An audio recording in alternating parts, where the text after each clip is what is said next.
Hello everyone, very warm welcome to all of you. Welcome to Parcham classes. My name is Praveen Mishra, as you guys already know it.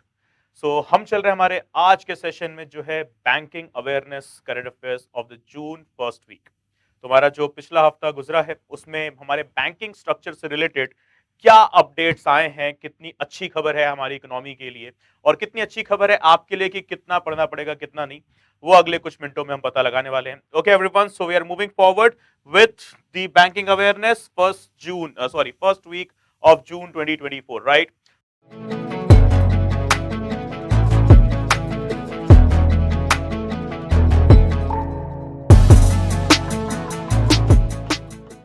So the first news that's in front of us here, that's from the Reserve Bank of India, that is the Bankers Bank once again.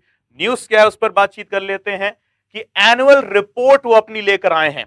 RBI 2023-24 की हमारी economy, हमारी banking के ऊपर वो अपनी एक annual report उन्होंने finalise करी है और उस रिपोर्ट के कुछ इंपॉर्टेंट मेजर्स, ऑब्वियसली देखो रिपोर्ट तो बड़ी लंबी चौड़ी है, करीब करीब 200-300 पेजेस, उससे ज्यादा लंबी जो है वो रिपोर्ट है, लेकिन ऑब्वियसली हम डिस्कस करने वाले हैं the key highlights of the report. And to begin with एक गुड न्यूज, एक रियली गुड न्यूज है, और वो ये है कि इकोनॉमी हमारी जो है वो हेल्दी है। ठीक है, तो ये व्हाट्सएप यूनिवर्सिटी के पढ़ने वाले लोग, सोशल मीडिया पे पढ़ने वाले लोग हैं जो चिल्ला रहे हैं कि इकोनॉमी गिर रही है, तो उनको ना वापस से रिपोर्ट दिखाना कि भैया बताओ अगर इकोनॉमी गिर रही है तो या तो आप बहुत ज्यादा झूठ बोल रहे हैं या तो आरबीआई की रिपोर्ट अपने आप में झूठ बोल रही है।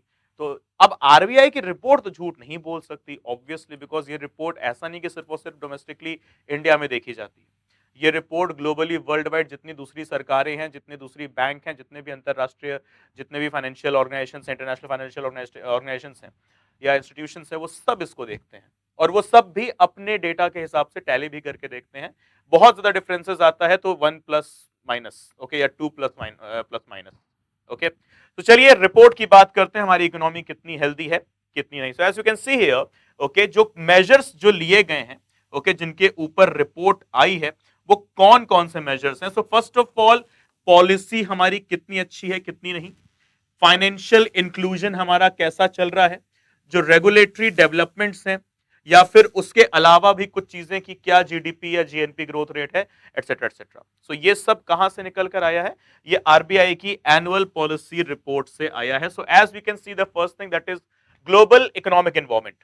ग्लोबली जो हमारा अर्थव्यवस्था चल रही है, ग्लोबली जो हमारी इकोनॉमी चल रही है, ओके, वो कैसी, हमारी नहीं पूरे ग्लोब की इकोनॉमी कैसी चल रही है, उसका एनवायरमेंट कैसा है। So as you can see here, they showed resilience despite multiple challenges including elevated inflation, tight monetary conditions, geopolitical tensions and financial stability risk. उसके अलावा global growth is projected to weaken below its historical average in 2024 with uneven pathways across geographies and sectors. अब ऐसा क्यों हुआ है, तो इसकी वजह है एक तो रशिया और यूक्रेन की वॉर। ठीक, रशिया और यूक्रेन के बीच में चल रही जंग। कहने का मतलब है ना, एक चीज यहां पर समझिए कि इन्होंने क्या बोला, global growth is projected to weaken, कमजोर बिलो इट्स हिस्टोरिकल एवरेज, यानी कि अब तक का सबसे निचला ग्रोथ रेट, इंडिया का नहीं दुनिया का हम बात कर रहे हैं, ग्लोबल इकोनॉमिक एनवायरमेंट। ओके, ये क्यों है। सो फर्स्ट ऑफ ऑल अब देखिए क्या है यहां पर, the global economy showed resilience despite multiple challenges.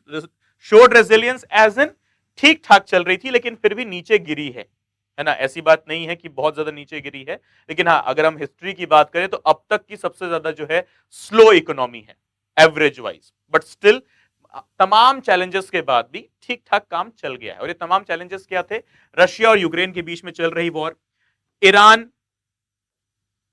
Okay, Iran और अमेरिका का अपना एक मुद्दा जो चल रहा है ईरान की न्यूक्लियर फैसिलिटी को लेकर, उसके अलावा इजराइल, इजराइल ऑब्वियसली हम जानते हैं किसके साथ, पैलेस्टीन के साथ, और उसके अलावा ये भाई साहब अकेले जिनका नाम है चाइना, ये क्या लेकर आ रहे हैं, वंस अगेन अमेरिका के साथ इनका शुरू हो गया है ट्रेड वॉर। ठीक, तो ये कुछ रीजन है, और एक रीजन जो परमानेंट हमारे लिए जो है एक नासूर बनकर चला आया है, टेररिज्म। ठीक है, from Lashkar to al Qaeda, okay, to ISIS, they are all actually trying to cover the trade routes. तो जितने भी ट्रेड रूट्स हैं, ओके, स्पेसिफिकली अगर हम बात करें उन कंट्रीज की, जैसे कि कंट्रीज का नाम आ जाएगा Libya, Somalia, obviously we have got Iran once again here, we have got Iraq, Syria, okay. ये वो कंट्रीज हैं जहां से अच्छा खासा ट्रेड होकर गुजर सकता है, लेकिन गुजर नहीं पा रहा है, and no thanks to them, that is terrorism, okay. तो इन सब रीजंस की वजह से हमने देखा कि इकोनॉमी थोड़ा सा ग्लोबली नीचे जरूर चल रही है, लेकिन इतने चैलेंजेस के बाद भी, अगर आप देख रहे हो चैलेंजेस से भरे पड़ी है हमारी दुनिया, उसके बाद भी हमने रेजिलियंस दिखाया है, ठीक ठाक काम हमारा हुआ है। और अगर हम बात करें अब डोमेस्टिक इकोनॉमिक एनवायरमेंट, हमारी कंट्री का, इंडिया का इकोनॉमिक एनवायरमेंट क्या कहता है हमें, so specifically talking about Indian economy exhibited strength first of all, ठीक है, तो नीचे नहीं जा रही है, ऊपर जा रही है, and stability as well, so emerging as the fastest growing major economy with robust macro economic fundamentals, okay, तो fastest growing economy obviously right now we are the fifth largest, right, without any doubt। America, sorry, England को खदेड़ा है हमने 2022 में, उसको छठवीं score पर, उसको छठवां रैंक देकर खुद पांचवां रैंक लिया है हमारी इकोनॉमी ने, right. So as we can see the real GDP growth accelerated to 7.6% in 23 to 24 from 7.0% in the previous financial year। तो 0.6% की बढ़ोतरी है ना। कुछ लोग हैं जो जर्मनी में बैठ के वीडियो बनाते हैं, ठीक है, कुछ तारा, ध्रुव तारा करके उनका नाम होता है, ठीक है, और वो बोलते इकोनॉमी गिर रही है, ठीक है। तो मैं उनको यही कहना चाहूंगा कि यार प्रॉपर रिसर्च कर लो, ठीक है, इकोनॉमी नहीं गिर रही। पॉलिटिक्स में अप्स एंड डाउन चल रहा है, हम मानते हैं, रिलीजियस एक्सट्रीमिज्म चल रहा है, हम मानते हैं, लेकिन अब इस रिपोर्ट को तुम कैसे झुटलाओगे, ठीक है। चलिए आगे। Then further, gross fixed capital formation, GFCF, okay, इसके बारे में अगर हम बात करें तो 10.2% से ये आगे जा रहा है, और गवर्नमेंट की जो स्पेंडिंग है, ओके, ये इसको रिप्रेजेंट करता है। तो यानी कि गवर्नमेंट है अच्छा खासा खर्चा भी कर रही है, जिसका सबसे बेस्ट एग्जांपल है, अभी पता नहीं उनको कौन सी मिनिस्ट्री दी जाएगी, कौन सी मिनिस्ट्री नहीं दी जाएगी, लेकिन नितिन गडकरी साहब, है ना, रोड ट्रांसपोर्ट मंत्रालय जो उन्होंने संभाला है, और उन्होंने देखा है कि 100 घंटे में 100 किलोमीटर की रोड भी इंडिया में बनने के लिए अब हम तैयार है, बनाने के लिए तैयार है, और बना भी रहे, ओके। सो ये जब हम बात करते हैं ग्रॉस फिक्स्ड कैपिटल फॉर्मेशन की, तो it is representing the government spending, and the CAG report, controller and auditor general of India की जो रिपोर्ट है आर्टिकल 148 के मुताबिक, ओके, जो वो सीएजी साहब है हमारे, और 149 के मुताबिक उनकी रिपोर्ट जब आती है, तो उसके हिसाब से ये डेटा जस्टिफाइड है। फिर उसके अलावा अगर आप देखिए, सो प्राइवेट कंजम्पशन डिमांड, जो प्राइवेट कंजम्पशन डिमांड है, it grew at a slower place, मतलब स्पीड थोड़ी कम थी, लेकिन फिर भी आगे बढ़ा जरूर है 3% से, ठीक। उसके अलावा इन्फ्लेशनरी प्रेशर मॉडरेटेड, मतलब बहुत ज्यादा महंगाई ऊपर नहीं गई है, लेकिन जो एक स्टैगरिंग स्पीड थी, उस स्टैगरिंग स्पीड पे नहीं, थोड़ा सा ये अपना स्लो स्पीड पर, right. So overall what we can see, we are in a state of healthy economy, okay, that's it। एक स्टेटमेंट दिया जाए यहां पर तो, और सबूत क्या है, वो ये रिपोर्ट है जो किसी पॉलिटिकल पार्टी ने, किसी धार्मिक संस्था या संगठन ने, ठीक है, किसी एक स्कूल, कॉलेज या यूनिवर्सिटी ने नहीं दी है, ये आरबीआई ने दी है, तो आप इस पर उंगली नहीं उठा सकते, ठीक। चलिए अब आगे बढ़ते हैं, रिपोर्ट की कुछ और बातों को समझते हैं। फाइनेंशियल सेक्टर, तो आरबीआई की रिपोर्ट के मुताबिक जो डोमेस्टिक फाइनेंशियल मार्केट है, उसने क्या दिया है यहां पर, रिमेन्ड स्टेबल, ओके, किसकी बात कर रहे हैं हम, the domestic financial market remained stable, orderly movements in the bond and foreign exchange market, ठीक है। तो हम बॉन्ड में भी अच्छा खासा डील कर रहे हैं, और हमारा जो फॉरेन एक्सचेंज है, ओके, वो भी अच्छा खासा चल रहा है, उसमें भी कोई भी दिक्कत नहीं है। उसके अलावा अगर हम बात करें, Indian rupee displayed stability, depreciating by just 1.4% in the previous financial year, okay। Apart from that, equity prices recorded solid gains, with the domestic equity market capitalization crossing $4 trillion। तो हमारा जो डोमेस्टिक इक्विटी है, यानी कि जो share holding है, okay, आपस में पूरी कंट्री के अंदर, उसकी जो प्रेजेंट मार्केट कैपिटलाइजेशन है वो कितनी है? 4 ट्रिलियन US डॉलर्स। ऑनेस्टली बता रहा हूं, सच बता रहा हूं, कन्वर्ट करके इंडियन करेंसी में भी कितना आएगा एक बार में कैलकुलेट करना डिफिकल्ट है। ठीक है, तो 4 ट्रिलियन डॉलर्स का मार्केट कैपिटलाइजेशन है मौजूदा समय में इंडियन इक्विटी मार्केट का। ओके, सो दिस इज अपने आप, this is a very wonderful news in itself, right? Then further, next, fiscal and external sectors. तुम्हारा जो फिस्कल सेक्टर है, यानी कि जो टैक्सेशन रिलेटेड जो सेक्टर है वो कैसा चल रहा है, और जो दूसरे सेक्टर्स हैं वो कैसा काम कर रहा है। So as we can see here with the whole scenario, the central government achieved fiscal consolidation commitments with the gross fiscal deficit declining to 5.9% of GDP, okay, in 2023-2024 from 6.4% in the previous year. तो हमारा जो पहले जो gross deficit, हमारा जो gross fiscal deficit, deficit मतलब क्या? Minus. कोई भी चीज जब नीचे होती है, कोई भी चीज जब जो है नीचे गिरती है, तो उसको हम क्या करते हैं? उसको हम कहते हैं कि माइनस हो रही है, तो यानी कि वो डेफिसिट में जा रहा है।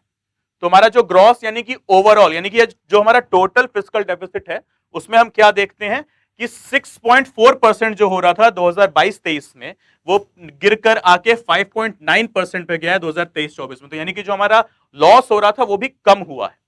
और अगर आप डिफरेंस इन परसेंटेज देखो तो 1.3% का एक डिफरेंस आ रहा है, जो कि एक अच्छा डिफरेंस है। ओके, ग्लोबल इकोनॉमी को ध्यान में रखते हुए, डोमेस्टिक इकोनॉमी को भी ध्यान में रखते हुए, इंटरनेशनल ट्रेड को ध्यान में रखते हुए, वो ट्रेड जो कि ऑलरेडी इस वक्त अपनी गति में धीमे चल रहा है। तो जब इंटरनेशनल ट्रेड धीमे चल रहा है, उसके बाद भी हमारा डेफिसिट 1.3% पर है। ओके, हम उसको कम लेकर आए हैं, अभी 5.4% पे आए हैं, सॉरी 5.9% पे आए हैं, यानी कि ठीक चल रहा है मामला हमारा। उसके बाद दूसरा, revenue spending growth was contained at 2.5% while capital expenditure grew in double digits.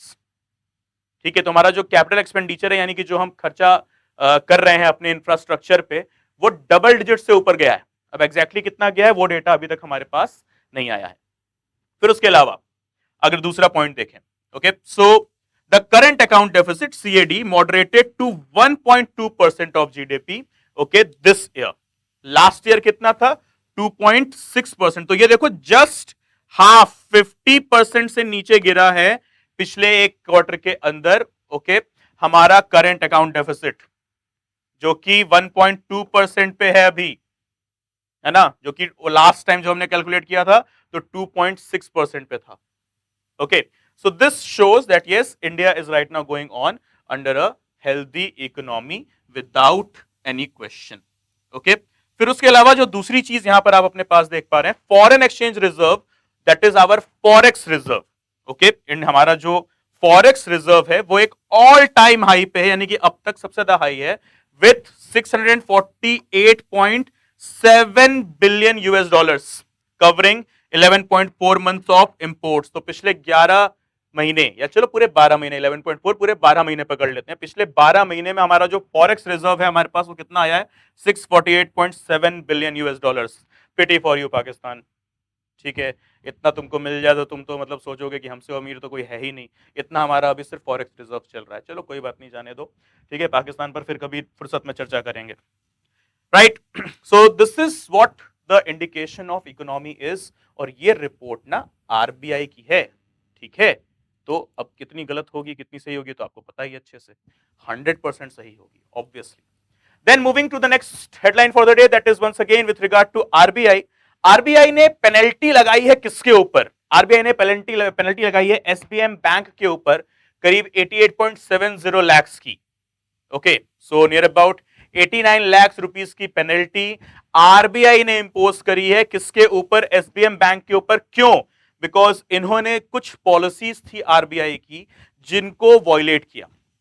Exactly अगर हम बात करें, it includes the licensing conditions and directives related to the liberalized remittances scheme. So liberalized जो remittance scheme है उसको violet किया, और कुछ दूसरी पॉलिसीज हैं जिनको वॉयलेट किया गया है, जो कि हमने अपने प्रीवियस सेशन में भी देखा है कि RBI के पास अथॉरिटी है पेनल्टी इंपोज करने की। Okay, so as we can move forward, violation of liberalized remittance scheme.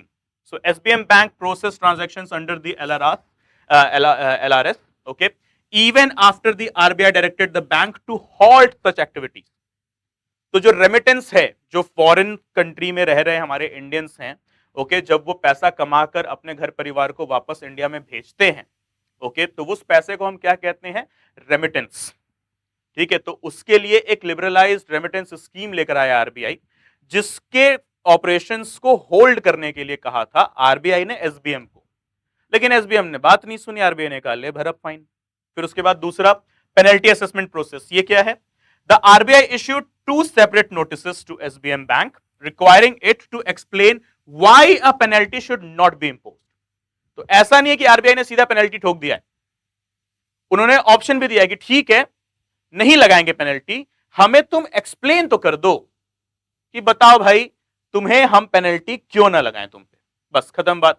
उसके अलावा okay, after reviewing the banks replies, additional submissions and oral submissions made during the personal hearing, the RBI concluded that the charges against the SBM Bank were substantiated and it justified the penalty. तो SBM bank ने भी अपनी अकड़ में ना ज्यादा proper answer दिया नहीं, hence as a result RBI ने बोला भर भाई 88.70 lakhs, खत्म कहानी। ओके, सो आरबीआई की पॉलिसीज को फॉलो करना है, बस आपको न्यूज में ना इतना ध्यान रखना है कि किसकी वजह से जो है इनको पेनल्टी भरनी पड़ी है। तो एक रीजन था लिबरलाइज्ड रेमिटेंस स्कीम, होल्ड करने के लिए बोला था, होल्ड नहीं किया, अब जाओ भरो फिर। ठीक, फिर आते हैं दूसरी हेडलाइन पर, that is with regard to the Axis Bank. Axis Bank क्या लेकर आया हमारे लिए? मास्टर कार्ड के साथ टाई अप करके हमारे लेकर आया है NFC box. Okay, NFC full form अगर इसका आप लेना चाहें तो एनएफसी का फुल फॉर्म होता है near field communication. Okay, so when we talk about the NFC, तो it is the near field communication. Okay, अब ये नियर फील्ड कम्युनिकेशन का मीनिंग क्या है, चलिए उस पर बातचीत कर लेते हैं। आपने कभी ना कभी, या ऑब्वियसली आजकल तो हम लोग डेली ही वही कर रहे हैं, हमारी लाइफ ही यूपीआई पेमेंट के आसपास जो है अब घूमती है। सो ये जब यूपीआई पेमेंट हम करते हैं तो उसमें आपने क्या देखा है? उसमें आपने देखा है कि एक साउंड बॉक्स लगा होता है शॉप ओनर के पास। ठीक है, जो भी आपने पेमेंट किया है वो साउंड उसमें आता है। जैसे आपने लेट्स से फॉर एग्जांपल 100 रुपए पे किया है, तो वो जो साउंड बॉक्स है वो बोलता है कि पेटीएम पर 100 रुपए प्राप्त हुए, फोन पे पर 100 रुपए प्राप्त हुए, वगैरह वगैरह। ये क्या है? ये एनएफसी है। और कहीं कहीं अगर आप थोड़े से बड़े स्टोर में जाओगे ना, थोड़ी बड़ी शॉप अगर जो होती है, ये डुअल चीजें दिखाते हैं। क्या? साउंड तो साउंड वहां पर होता ही है, लेकिन उनके साउंड बॉक्स में छोटी सी स्क्रीन भी लगी होती है, एक डिस्प्ले लगा होता है, और वो डिस्प्ले भी दिखाता है कि इन जनाब से इतने पैसे रिसीव हुए। तो वो साउंड तो वो होगा ही होगा, यानी कि वो आवाज तो आएगी आएगी कि भाई 100 रुपए मिले, लेकिन पैसे मिलने के आवाज के साथ साथ पैसे मिलने का एक नोटिफिकेशन, एक डिस्प्ले नोटिफिकेशन भी मिलता है। सो इसको हम क्या कहते हैं? एनएफसी। और अभी ये कौन लेकर आया है? ये एक्सिस बैंक किसके साथ कोलैबोरेट किया है? मास्टर कार्ड के साथ। ठीक है, तो ये किस पर काम करेगा? ये Bharat QR, UPI, tap and पे या टैप एंड पिन, ये दोनों पर काम करेगा। ये सॉरी दोनों नहीं, इन सभी पर काम करेगा, जिसको हम बोल रहे हैं क्या? That is the Axis bank NFC sound box. अब इसके जो फीचर्स हैं वो क्या है? टैप और पिन कैपेबिलिटी इसके ऊपर है, टैप करके भी आप पे कर सकते हैं, पिन डालकर भी पे कर सकते हैं। उसके अलावा डुअल कंफर्मेशन, डुअल कंफर्मेशन मतलब वंस अगेन सेम। ओके, क्या क्या? तो एक तरफ साउंड तो आएगा ही आएगा, साथ ही साथ वहां पर डिस्प्ले भी होगा। ओके, सुपीरियर कनेक्टिविटी, तो ये 4G प्लस डेटा से कनेक्टेड होगा। Support for leading payment networks, तो जितने भी पेमेंट नेटवर्क्स हैं, आप चाहे बात करें यूपीआई, ओके, भारत पे, अमेजॉन पे, एटसेट्रा एटसेट्रा, ओके, इन सभी पर ये काम करेगा। उसके अलावा dynamic QR integration. Dynamic QR integration मतलब क्या होता है? ये इमीडिएटली एक अलग टाइप का क्यूआर जनरेट कर सकता है। ओके, इमीडिएटली अगर मुझे पे करना है तो पे करने के लिए ऑब्वियसली जो साउंड बॉक्स होता है उन पे क्यूआर कोड लगा होता है, लेकिन कहीं आपने देखा होगा खासतौर पे सिनेमा हॉल्स में, स्पेसिफिकली इन सिनेमा हॉल जब आप पे करने जाते हैं, ठीक है, तो वहां पर क्या होता है? जब आप क्यूआर कोड स्कैन करते हैं, ठीक है, तो क्यूआर कोड परमानेंटली नहीं लगा होता, हर इंसान के लिए एक अलग क्यूआर कोड जनरेट होता है, उसको हम क्या कहते हैं? Dynamic QR integration. तो जो एक्सिस बैंक मास्टर कार्ड ने जो अभी ये एनएफसी साउंड बॉक्स निकाला है, तो उसके अंदर डायनेमिक क्यूआर और इनके ऊपर के सभी फीचर्स अवेलेबल हैं। Okay, now moving on to the next point, the bank clinic. यार अब बैंक क्लिनिक क्या होता है? अब तक तो हमने सुना था इंसानों के लिए क्लिनिक है, जानवरों के लिए क्लिनिक है, लेकिन बैंक के लिए भी क्लिनिक है, ये कैसे हो सकता है? जी बिल्कुल हो सकता है। हेडलाइन आपके सामने है, चलिए एक बारी मैं पढ़ देता हूं हेडलाइन क्या है। So the bank clinic which is spearheaded और developed by the IB, IB बोले तो all India bank employees association. Okay, इन्होंने क्या तैयार किया है? इन्होंने तैयार किया है बैंक क्लिनिक। किसने? Yes, once again IBE, IBE that is all India bank employees association, okay, which aims to empower retail customers by providing what? By providing guidance on addressing their grievances in the rapidly evolving landscape of the banking technology. ठीक, तो अगर आप एक customer हैं जो online transaction वगैरह कर रहे हैं या कोई भी बैंकिंग सिस्टम का जो है एक सर्विस आप अवेल कर रहे हैं ऑनलाइन या ऑफलाइन कैसे भी, तो आपकी सहूलियत के लिए, आपके सपोर्ट के लिए आपको जो है एक सिक्योरिटी सिस्टम प्रोवाइड कराने के लिए तैयार किया गया है क्या? Bank clinic. वंस अगेन तैयार किसने कराया है? IBE, all India bankers employ bank employees association. Okay, तो आइए देखते हैं इनकी पूरी कहानी क्या है, किस काम आएगा ये हमारे bank clinic. So first of all एक वेबसाइट तैयार करी गई है और वेबसाइट का नाम क्या है? banksclinic.com। Okay, here customers can register their complaints, receive insights into the relevant regulatory guidelines within 5 working days। कितने दिन की बात करी गई है? 5 वर्किंग डेज। आपने कोई भी कंप्लेन रजिस्टर करी है तो उसका एग्जैक्ट इंफॉर्मेशन क्या है, उसका जो है प्रेजेंट अपडेट एटसेट्रा एटसेट्रा, वो आपको मैक्सिमम, ऐसा नहीं कि 5 पूरे दिन लगाएंगे, ओके, मैक्सिमम 5 वर्किंग डेज में मिल जाएगा। ठीक, सो अब एक चीज देखिए, यहां पर एक बहुत सिंपल सी बात लिखी गई है लेकिन हम कई बार जनरली मिस कर जाते हैं इसे। क्या बोला गया यहां पे? while the platform does not, see here, does not directly resolve the complaints, okay, ये कंप्लेन रेजोल्यूशन के लिए प्लेटफॉर्म नहीं है। Okay, it is not a platform to solve your complaints, it just serves as a valuable resource of offering information on the available remedies, obviously according to the RBI guidelines or the mandates। तो कहने का मतलब ये ना कि bank clinic जो है ये सिर्फ और सिर्फ आपके जो कंप्लेंट्स हैं उसका अपडेट क्या है क्या नहीं है वही देगा, ये आपके कंप्लेंट सॉल्व करने के लिए नहीं है। So it's just a platform, a window actually that will provide insights on your already like pushed up or already like applied complaint, or if you are willing to apply a complaint. So it's just a single platform, okay, to analyze, or sorry, to just provide you the inputs or provide you any kind of just one thing, that is a kind of information, okay, that's it, nothing else। okay, so ये कितने दिन के अंदर? 5 working days के अंदर ये इनकी functionality होगी। Okay, so the next headline for the day that is axis bank और बजाज अलियंस ने जो है मिलकर एक नई मुहिम शुरू करी है, और वो नई मुहिम क्या है ये देखते हैं। So they have joined the in hands, okay, for what? A strategic bancassurance partnership, okay, which aims at boosting the insurance penetration and financial inclusion in India. And through this collaboration, Bajaj Allianz insurance products will be distributed in the 5,250 branches of the Axis Bank। ठीक है, तो किसका किसका merger हुआ है bank insurance के लिए? That's Axis bank plus Bajaj Allianz life insurance. किसके लिए है? ऑब्वियसली जो हमारा मंथली बैंकिंग सेशन था अवेयरनेस करंट अफेयर्स का, ओके, उसमें हमने देखा है कि इंश्योरेंस फॉर ऑल 2047 तक जो है हमें टाइम पीरियड हमें दिया गया है कि तब तक सभी के लिए इंश्योरेंस हो जाना चाहिए, जिसमें एचडीएफसी बैंक ने झटपट फटाफट लाइफ इंश्योरेंस कैंपेन शुरू किया है। Okay, so insurance for all की जब हम बात करेंगे तो उसमें क्या टर्म आएगा यहां पे हमारे पास? उसमें टर्म आएगा कि सबको इंश्योरेंस मिलना चाहिए, और इसके लिए क्या काम दिया गया, जिम्मेदारी किसको दी गई है? बैंक्स को। ठीक, तो ये बैंक अश्योरेंस का काम है। तो that is what banks when they are providing insurance, so that is what is known as bancassurance. ठीक है, बस इतनी सी बात है। और अभी एक्सिस बैंक और बजाज अलियंस, तो बजाज अलियंस के जितने भी लाइफ इंश्योरेंस हैं अब वो आपको कहां बिकने को देखने, अब वो कहां मतलब आप खरीद सकते हैं? कहां पर उन्हें बेचा जाएगा? ऑब्वियसली बेचा is the correct term itself, right?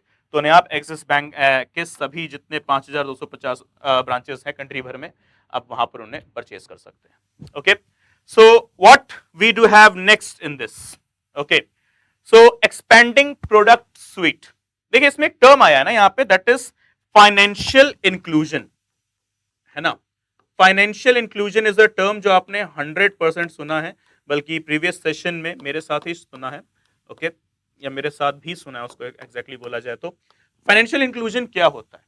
That is providing everyone या एवरी सिटीजन विथ व्हाट?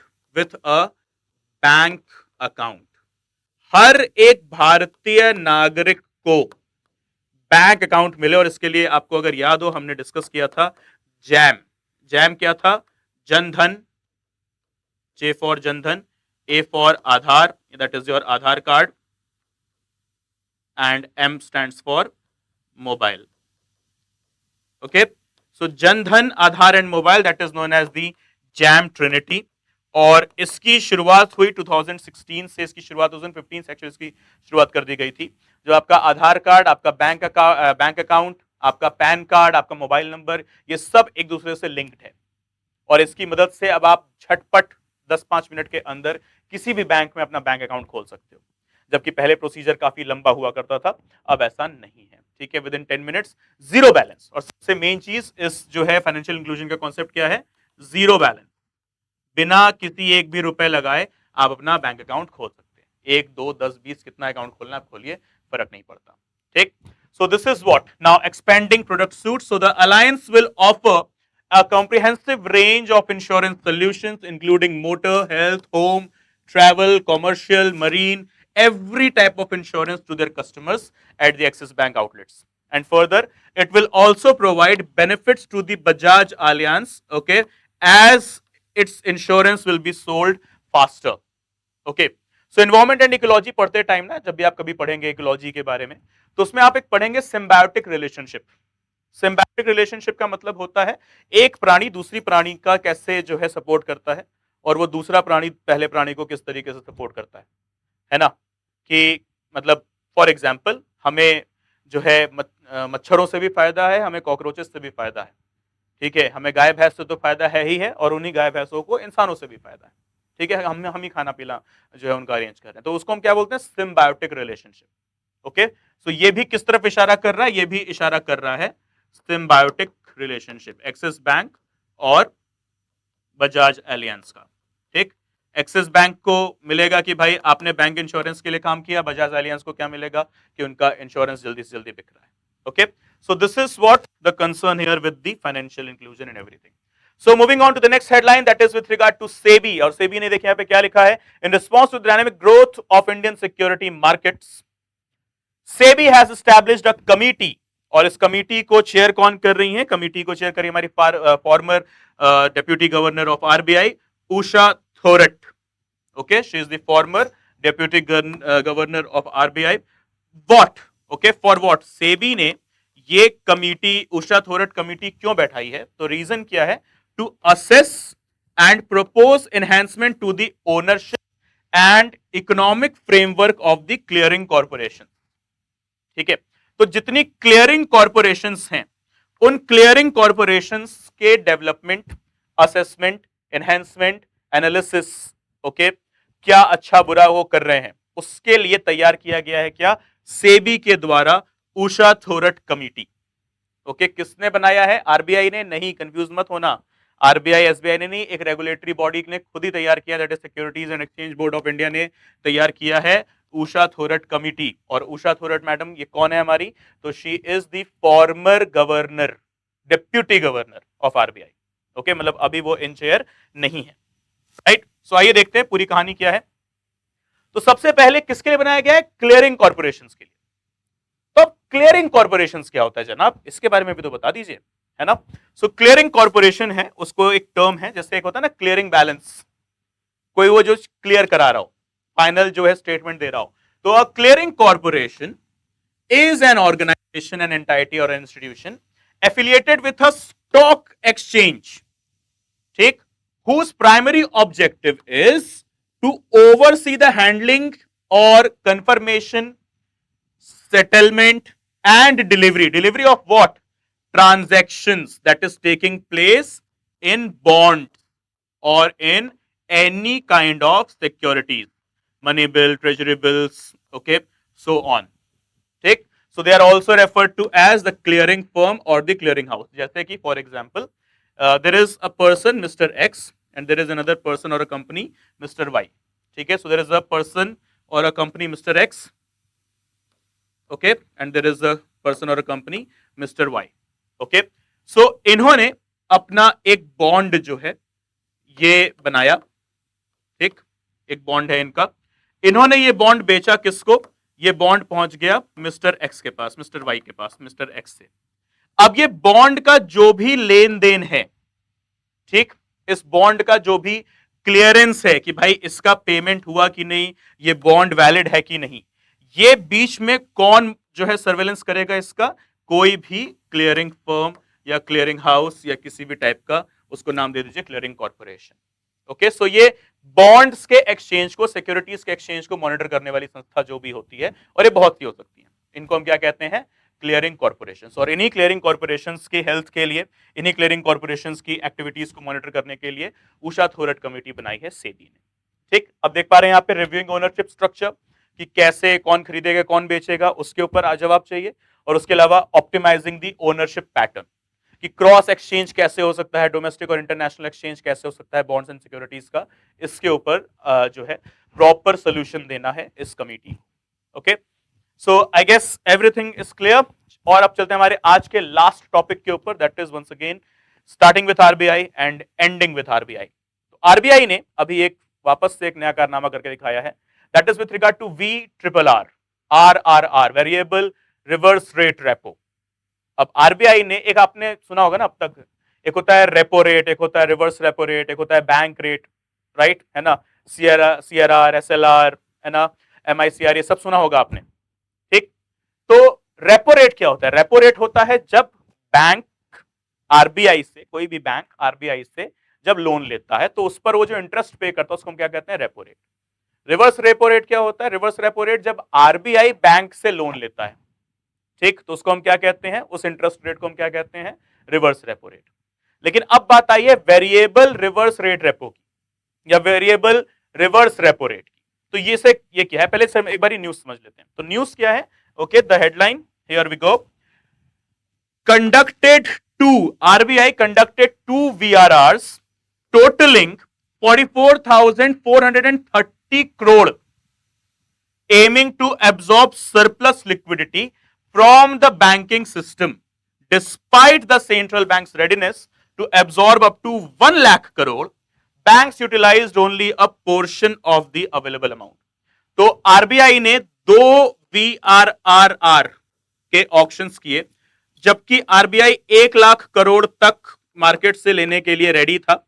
अभी आरबीआई को मिला है कुछ 44,430 crore, okay, 44,403 crore through the 2 VRR auctions. Okay, और ये क्या है? आरबीआई ने मार्केट से पैसा वापस खींचा है, इंजेक्ट नहीं किया है, ओके, वापस से लिया है। ठीक, तो ये क्या है एक्चुअली? ये किस तरफ, ये कौन सी मॉनेटरी पॉलिसी की तरफ इशारा कर रहा है? Okay, so it is actually targeting towards a monetary policy that is known as dear money. Okay, तो ये डियर मनी मॉनेटरी पॉलिसी की तरफ इशारा कर रहा है VRR। ठीक है, तो 44,430 करोड़ रुपए अभी आरबीआई ने मार्केट से जो लिक्विडिटी है उसको कम किया है। ओके, तो अभी पहले जरा देखिए VRR ऑक्शन डिटेल्स क्या है। In the first auction bank जब 32,536 करोड़ जो है मिले, 50,000 करोड़ का नोटिफिकेशन था लेकिन 32,536 करोड़ आए। ठीक, तो चलिए एक अच्छा मूव था, ऐसी कोई प्रॉब्लम नहीं थी। अगर मार्केट एनालिसिस की बात करें, okay, just talking about what the market analysis, तो the liquidity surplus in the banking system reached near about 98,920 crores, leading to a decline in the overall money market rate. Obviously, इतनी ज्यादा liquidity एक रात में बढ़ जाएगी तो जो रेट है वो घटी जाएगा।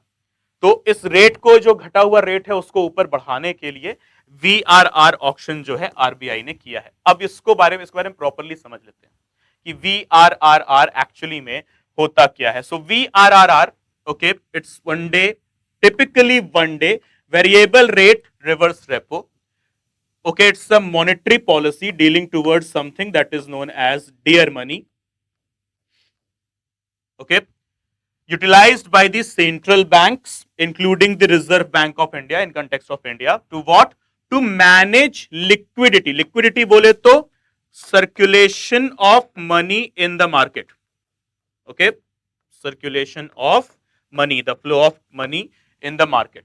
Okay, to manage liquidity in the financial system. And a VRR auction, generally what happens in a VRR auction, the central bank conducts reverse repo operations wherein it borrows funds, okay, takes funds from the commercial banks or other financial institutions, generally just typically for one single day. ठीक, एक दिन के लिए पैसा खींचा जाता है so that जो करेंसी है उसका रेट बना रहे, बहुत ज्यादा फ्लक्चुएशन मार्केट में ना आए. सो that is what the VRR is all about. Okay everyone, so this is all with regard to the headlines. Now we move forward, okay, with the another segment, okay, that is the questions related to our topics. So क्या है यहाँ पे हमारे पास? What impact can a central bank's use of VRRs have on the broader financial market? Okay, so VRR का actually में क्या impact हो सकता है? तो चार ऑप्शन हमारे पास, करेक्ट आंसर हाईलाइट किया गया है. क्या है? It can influence short term interest rates. Okay, short term interest rate है उसको इन्फ्लुएंस करेगा. क्यों? क्योंकि लिक्विडिटी खींची जा रही है. Then next question, how does a central bank typically use VRRs? So obviously once again to manage liquidity and short term interest rates. ठीक. Next, what was the main driver of the GFCF growth in India? Okay, जो report आई है RBI की, उसके मुताबिक सबसे main driving force क्या था जो हमारे ग्रॉस फॉर्मेशन या sorry gross fixed capital formation को सपोर्ट कर रहा था? तो करेक्ट आंसर क्या है? The government spending on infrastructure. We have seen it has increased, right. Next, what was the primary reason for the decline in India's merchandise export during 23 to 24? Obviously हम देख रहे हैं कि किस तरीके से दुनिया भर में जंग चली हुई है और उस जंग की वजह से ग्लोबल ट्रेड जो है वो इंपैक्ट हुआ है. So the correct answer is decline in global trade volume and commodity prices. Okay, then next, what technology was introduced in the UPI Lite platform to enhance user access and convenience? तो अभी जैसे कि हमने discuss किया, NFC, near field communication, जिसको अभी axis bank जो है लेकर आया है. Okay, so this is all the questions guys. Now a question for you, जिसका सही जवाब आप मुझे कमेंट बॉक्स में कमेंट करके बताएंगे. और भूलना नहीं, मैं एक एक कमेंट पर जो है नजर रखूंगा, सब पर नजर रखूंगा कि किसने जवाब दिया है किसने नहीं. तो क्वेश्चन आपके सामने है, which payment system achieved a significant milestone by surpassing 13 billion transaction in a single month in March 2024? Okay, तो सही जवाब क्या है? ये आपके लिए होमवर्क रहेगा, ये आप मुझे कमेंट बॉक्स में बताएंगे. इंतजार रहेगा आप सभी के जवाबों का. Okay everyone, so thank you so much for watching. I hope it was helpful to all of you and it has paved the way once again to your success, and we will keep on doing our hard work. You keep on doing our hard work. हमारा जो symbiotic relationship है हम उसे बनाए रखेंगे और आपको आपकी सक्सेस तक हम जरूर लेकर चलेंगे. That's our commitment. Okay everyone, so thank you so much once again. See you all soon. Bye bye. Take care.